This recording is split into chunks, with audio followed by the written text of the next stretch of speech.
Hello everyone. Davening with the Haftorah of Parshat Chayei-Sarah, dedicated to the loving memory of Lucy, Maya, and Rina D, to the success of our soldiers still fighting in the field, to the speedy return of our hostages, and to the full recovery of all those that are wounded. In the Haftorah we find not Avraham Avinu getting old like in the Parsha, but rather David HaMelech getting old. And under his nose starts various changes in his kingdom against the promises that he himself promised his wife. His wife Batsheva is alerted of it, creates a plan to go together with the prophet to her husband and explain, these things are happening under your nose, they can be detrimental and you have to do something about it. And indeed he does something about it, and the end of the story is that in place of the son that started to do things under his nose, Shlomo, his other son of Batsheva and David, is the one that takes over. Now what do we learn from this story? We're not kings, we don't have a kingdom. I believe that many of us sit at our Shabbos tables every week and explain why he's wrong and she's wrong and this one's wrong and that one doesn't know what he's doing.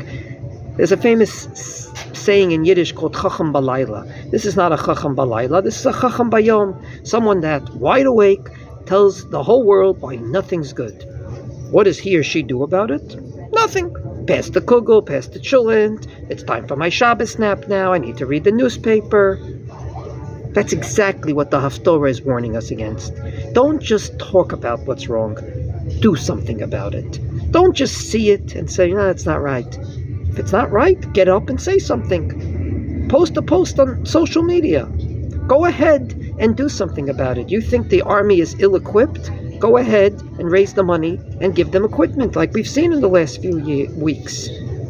You think the Prime Minister is doing something wrong? Write him a letter. If you can't get to him, write his advisor a letter. There's a famous story about a wonderful, wonderful man who led a very straight life that goes up to heaven after 120 years. And an angel greets him and asks him, tell me about yourself. So he starts saying what family he had, where he was born, like we usually do when you ask someone to introduce themselves. The angel's waiting. Finally he says, but where are your scars? He says, my scars? Yes. What did you fight for?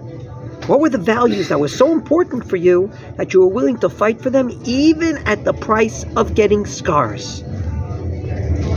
That is what our aspiration should be this week.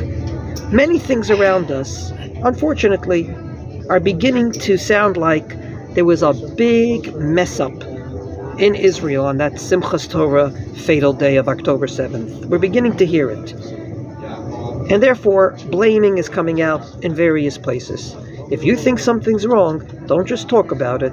Do something. Have a wonderful Shabbos ahead, and Besorot Tovot, Yeshuot v'Nechamot. We should hear good news. We should have salvations, and we should have a lot of comfort in this situation we're in.